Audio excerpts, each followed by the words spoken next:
Da mesa, através da pessoa do nosso sobreeminente juiz, Dr. José Góes Silva, cavalheiresco por excelência. Ontem à noite até me fez um convite que não pude aquecer a ele para conhecer as belezas a Juazeiro da noite. Cumprimento, portanto, a mesa de uma forma inteira em nome de Vossa Excelência. Cumprimento aos nossos queridos servidores, através da pessoa do nosso diretor-geral, Dr. André Luiz Martins Bezerra. Cumprimento os juízes, através da pessoa do meu dileto amigo, Dr. Cristiano Queiroz. Cumprimento a todos os vereadores, as demais autoridades, este público aqui que veio nos honrar com a presença, minhas senhoras e meus senhores.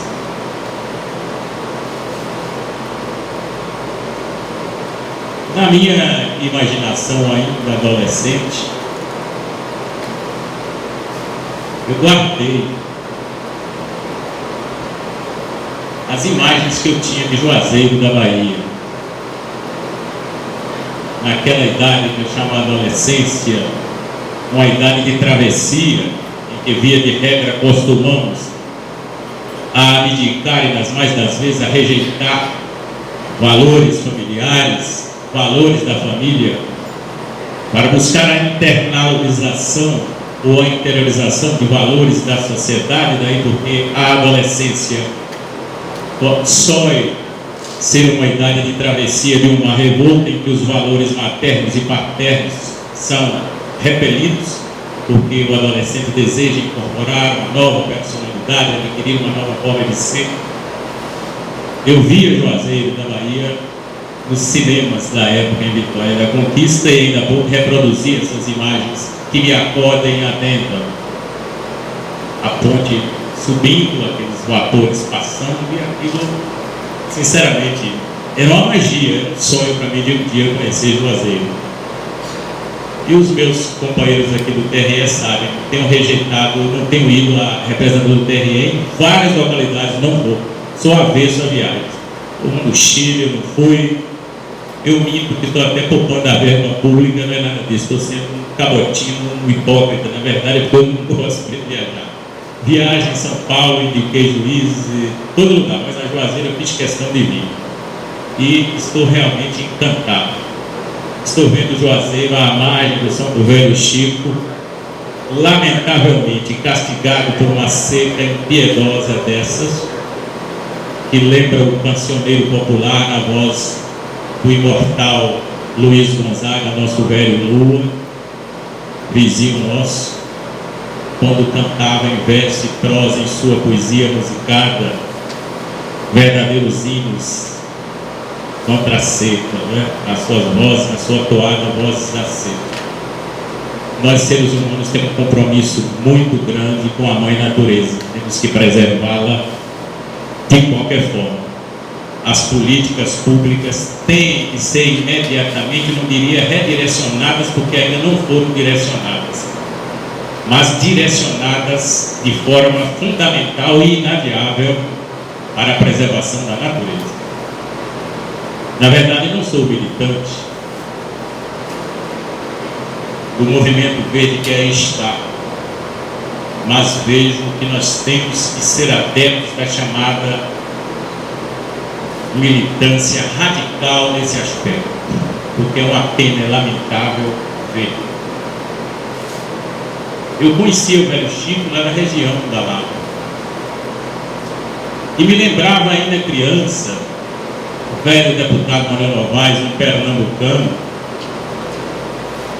dizia ele para minha mãe, que era militante política na época, que quando ele foi criar a comissão do Vale de São Francisco para a região, não sei se consta nos anais da história, Congresso Nacional, essas palavras guardei sei de cor. Manuel Novaes teve que fazer um discurso empolgando como velho barraqueiro, dizendo: quando eu me lembro, senhor presidente, do meu São Francisco, dos meus tempos de escola, dele sim tem saído poetas, trovadores, desde o Império até a República. e desses anos mais distantes do passado, ouvidos tantos anos, tantos tempos. E ele dizia: quando eu me lembro, senhor presidente, eu tomava os tragos da Januária nas cuias de cabaça. Tudo isso, essas imagens infantis ficaram e ecoam agora, guardam ressonância na minha memória já de adulto. E que nós estamos vendo impiedosamente a seca castigando o velho Chico, a paisagem sendo dizimada enquanto a paisagem humana resiste a duras penas. Nós, seres humanos, os homens, podem até sonhar com jardins, mas de matéria fantasma. A terra não sonha, floresce. Já dizia um grande Vate, um dos maiores poetas, que é João Cabral de Melo Neto, quem todos conhecem vários poemas de sua autoria. E a terra não floresce à toa, espontaneamente do nada. É preciso, para que tal ocorra, que nós, seres humanos, estejamos atentos no vigilantismo Foucaultiano, atentos para que a Mãe Terra continue a florescer. Senão, a devastação não tardará. Pois bem, nós estamos aqui em nome do TRE para reinaugurar esse fórum. Daqui a pouco, no fim da nossa fala, nós vamos convidar a todos os circunstantes para que conheçamos as novas reinstalações.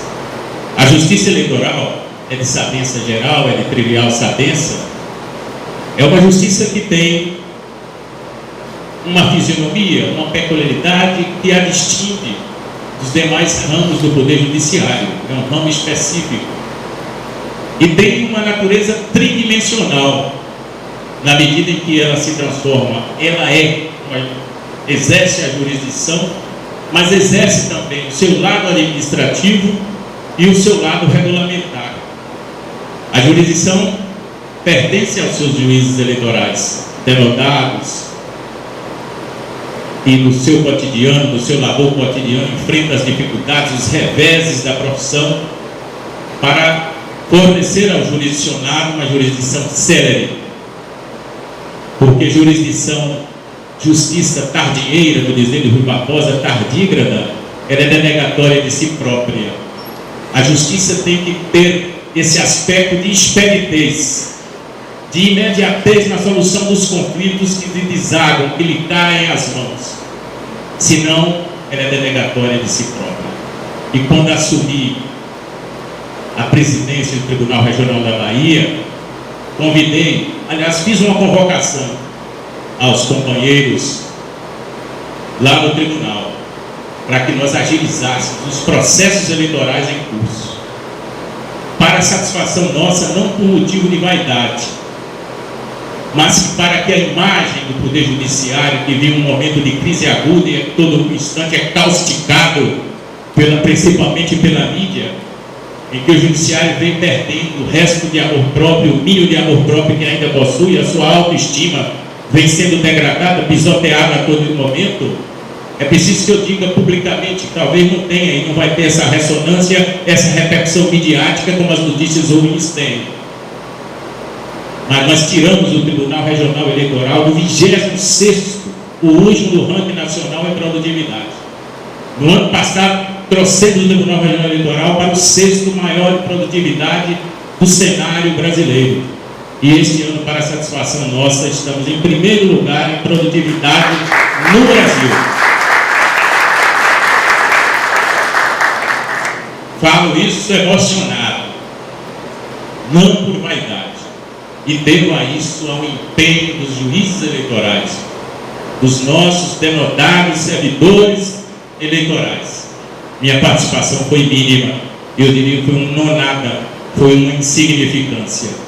Mas graças ao esforço comum de todos, a quem eu agradeço publicamente, nós hoje temos essa imagem elogiada até pelo CNJ, graças a esse trabalho de mãos dadas que empreendemos. Pois bem, essa fisionomia jurisdicional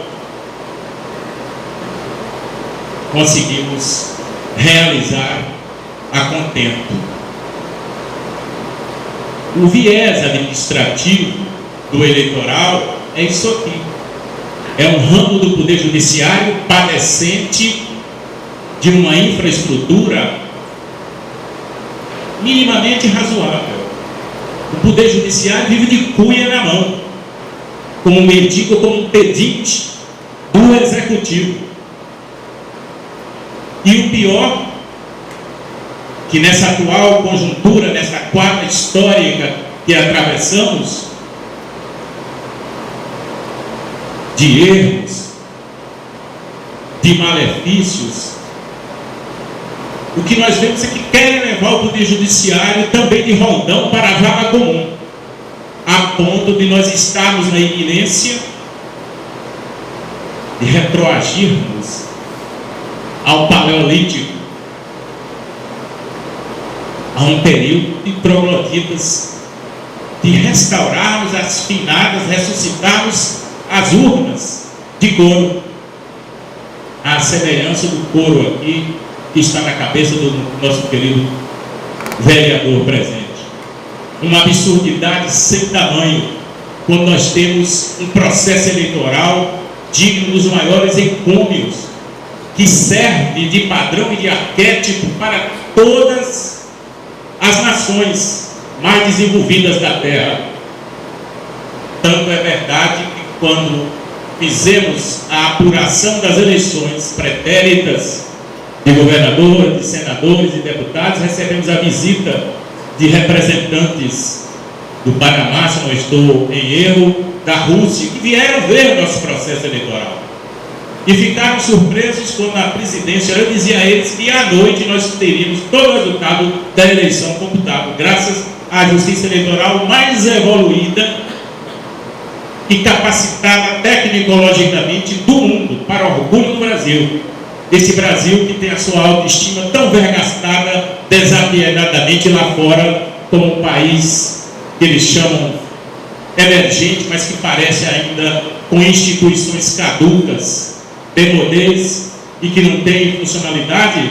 A nossa justiça eleitoral é um exemplo dignificante para todos nós. E nós não vamos tolerar nem permitir que esse retrocesso venha a ocorrer, ressuscitando as urnas mortas e sepultadas do couro. É preciso que haja um movimento insurrecional por parte dos poderes, principalmente do poder judiciário,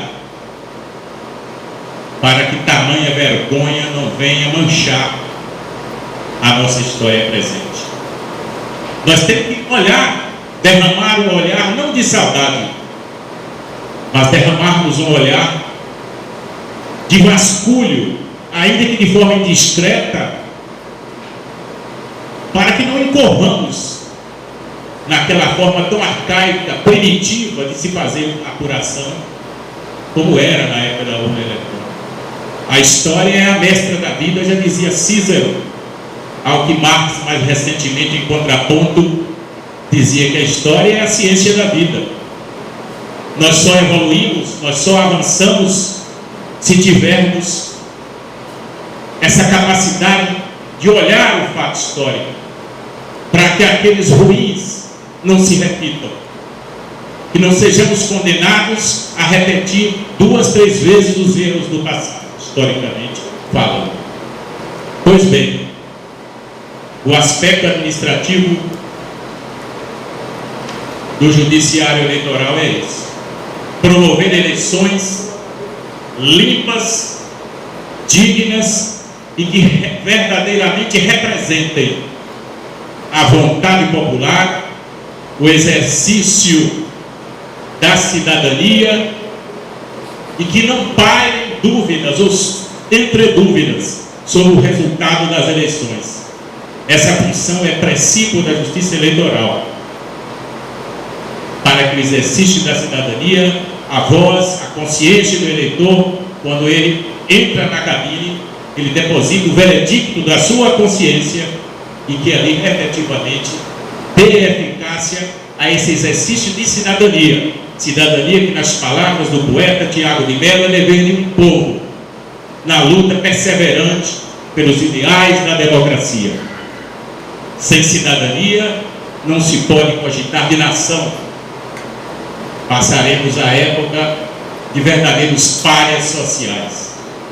E eu fico particularmente feliz quando estou aqui em Juazeiro apresentando a todos essa obra reinaugurada e vejo que há participação popular. E aí eu me dirijo especificamente aos juízes. A justiça que eu concebo, a justiça com a qual eu sonho e sonhava, e não perdi essa perspectiva de sonhar, é a justiça que se aproxima do povo, como parafraseando a canção de Milton Nascimento: se todo artista tem que ir aonde o povo está, todo judiciário, toda justiça tem que ir aonde o povo está, principalmente para ouvir os clamores, para se aproximar dos setores marginalizados, das periferias da sociedade. Esses cidadãos, entre aspas, que são desprovidos do mínimo de juridicidade. O judiciário tem que sair da sua liturgia, da sua ritualística, que parece coisa até do medievo. O juiz com que eu sonho é o juiz cidadão, é o juiz que se direciona para ouvir os clamores, os anseios do povo. Não concebo a figura do juiz nos dias que correm tão velozmente, com esta sociedade tecnotrônica, que já foi apotada da era da velocidade, ou no dizer de François Hobbes, um grande filósofo e escritor do direito, o tempo e o direito, em que ele diz que nós já não vivemos a época do eterno, mas sim do eterno efêmero, porque estamos dentro de uma era da velocidade.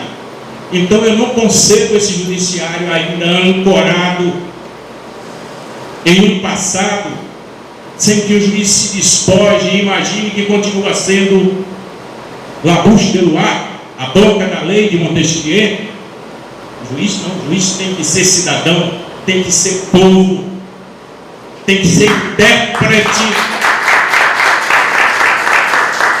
tem que vocalizar os anseios dos sujeitos oprimidos, para que a justiça efetiva se realize e que seja promovida. O juiz não pode ser apenas um aplicador burocrata, emanado de um positivismo já anacrônico, para dizer: eu sou o que a lei diz que eu devo aquela ser. Não. E se a lei for injusta, o juiz deverá aplicá-la de qualquer preço? Não e não. Tem que ter a sensibilidade natural. Fui até mal interpretado quando recebi o título, a medalha 2 de julho, quando fiz um discurso em que dizia que o juiz tinha que buscar aquele chamado direito achado nas ruas, o direito dos anos 80, trazido pela primeira vez ao debate na Universidade de Brasília através do imortal Roberto Lira Filho e de tantos outros adeptos, em que falava desse direito que corre nas ruas, para o qual o juiz deveria ser atento. E um professor foi para o jornal, até estranhei, menino novo, eu digo todo jovem impetuoso, incendiário, todo jovem, eu costumo dizer incendiário, todo adulto é bombeiro. Eu já também fui incendiário, hoje sou bombeiro. Não o redarguí, não procurei direito de resposta, que achei tão absurda as teses dele, que era professor de ética e de história. Eu falei: se é de ética, não professa a ética que nós sonharíamos. Ai dos alunos dele, que ir para um jornal, sem ler o meu discurso, o que eu estava querendo vocalizar naquele instante, ainda que o improviso nos leve aonde não queremos ir e nos deixe aonde não queremos ficar, parafraseando o Rui. Faltou ética, um professor de ética, e faltou história, porque disse que era um direito anacrônico, que era dos anos não sei o que, mais distante do passado, dos anos 40, não, é recente, dos anos 80. Então, um direito novo, esse direito insurgente. Então, essa é a figura do juiz moderno. Eu já estou até me delongando, eu sou guloso com a palavra que eu me empolgo, mas não vou aqui apená-los ao tamanho das anotações que eu trouxe para cá, né? Pois bem, eu estou fazendo resumidamente e dizendo que esse é o aspecto jurisdicional da justiça eleitoral. O aspecto administrativo é promover, e volto a redizer, e até a transdizer, é efetivar, dar efetividade a eleições limpas. Porque nós estamos vivendo um momento de total descrença, de desencantamento pela política. A política passou a ser coisa de pecador, na frase lapidar de um conterrâneo, Hermes Lima, que foi primeiro-ministro, foi ministro do Supremo. Mais do que nunca, a política nos dias que correm transformou-se em coisa para pecador. Daí o papel fundamental da justiça eleitoral, sem que com isso eu esteja imaginando que os juízes devem assumir esse protagonismo do processo político através da judicialização da política. Não é nada disso, mas é pelo desencantamento que vem ocorrendo com a política no Brasil, com os demais poderes institucionais, o executivo e o legislativo, e os escândalos pipocam a cada instante, que o povo cada vez mais acorre, bate às portas do judiciário. Lembrando-me os dizeres lapidares de Rui Barbosa, quando dizia: venho bater às portas que sempre se abriram ao direito violado. E os cidadãos nacionais têm a todo momento vilipendiado os seus direitos e acorrem pressurosamente, precípites, em busca de uma resposta do nosso poder judiciário. Daí é que, sem protagonismo, o juiz hoje é o guardador das promessas da modernidade, de que fala François Garrapon, grande filósofo, escritor do direito francês, a respeito do papel do poder judiciário no mundo de hoje. Diante do desencanto da política, diante do desencanto da sociedade para com as demais instituições, o judiciário se transformou na salvaguarda ética desse deserto ético que nós estamos atravessando. E se nós não soubermos cultivar o mínimo de ética, o mínimo de decência, o desencantamento pela política vai fazer com que nos transformemos numa sociedade bastante perversa para com o povo brasileiro.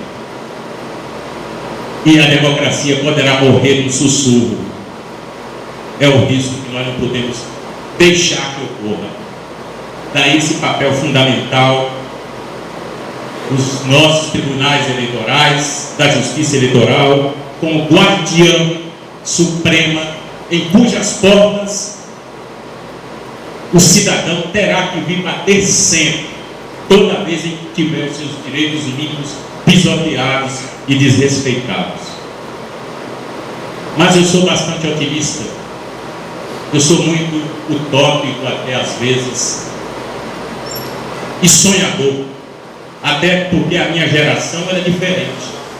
Era uma geração que se alimentava da utopia. Eu diria que a utopia não havia se ausentado do meu jovem, à época, coração. Até na poesia, esses ideais utópicos se refletiam. E eu me lembro de Mário Quintana, poeta gaúcho, quando ele dizia: eu olhava sem nenhuma pressa, porque o destino daquelas primeiras viagens era sempre o horizonte. Nós tínhamos um horizonte em perspectiva. Imaginávamos que poderia avançar sempre para alcançá-lo. Atualmente não. É uma geração da descrença, em que os sonhos se ausentaram, Não há mais a perspectiva de um amanhã, de uma sociedade mais justa e mais fraterna.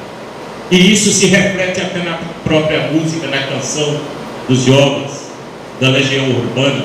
É preciso amar as pessoas como se não houvesse amanhã, porque se você parar para pensar, na verdade não há. Toldamos o horizonte da nossa juventude. Cerramos-lhe as portas de um amanhã que represente a perspectiva de um ideal a ser concretizado, a perspectiva e a capacidade de sonho. Nós estamos roubando da nossa juventude essa capacidade de sonhar e ainda crer no porvir, no amanhã de uma sociedade menos desigual, mais fraterna, mais humana e mais justa.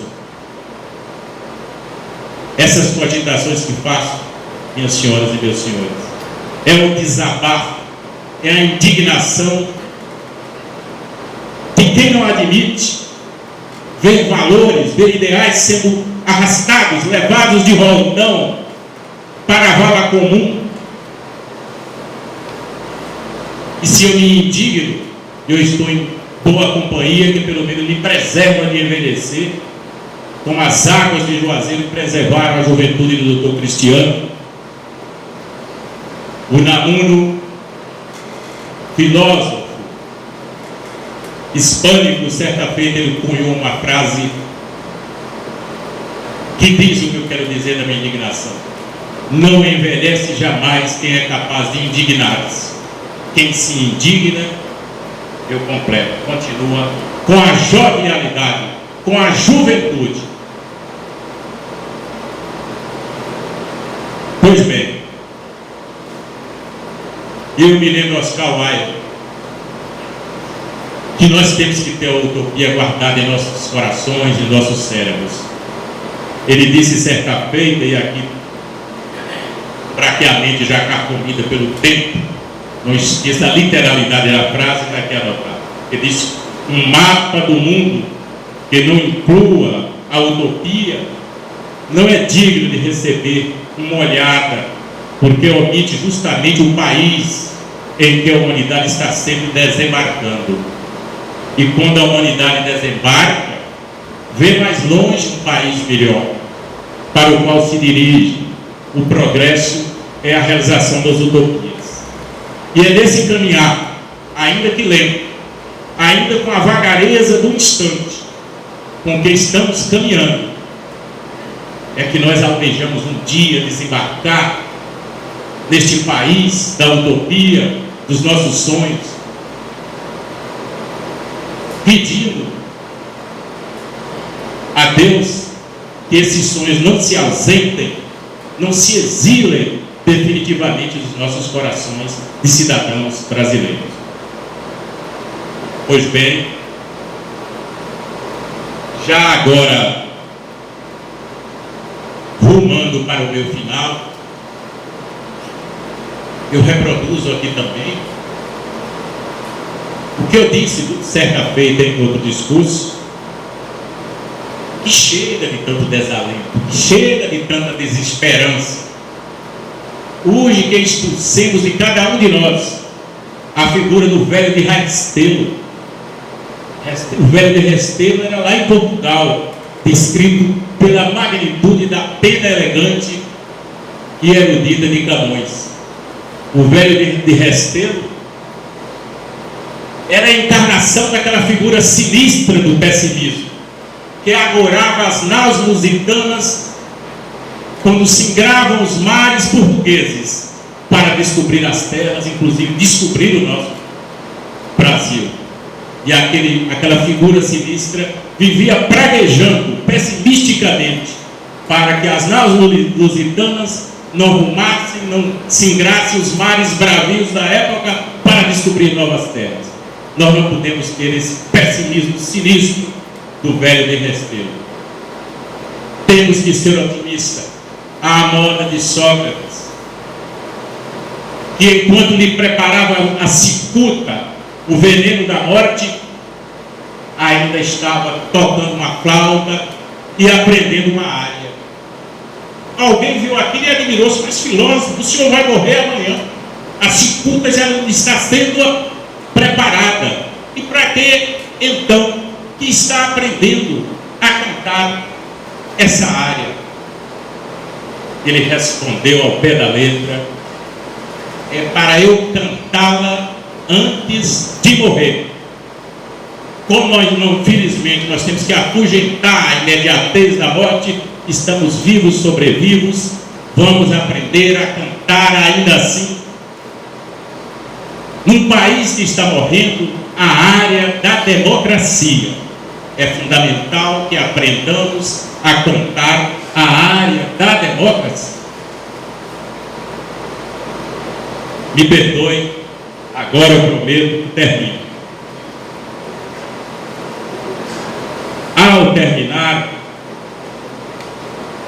eu tenho uma frustração de não saber fazer poesia, mas leio poesia, tenho paixão por poesia. Eu me valho da pena do poeta. E aqui à beira do velho Chico,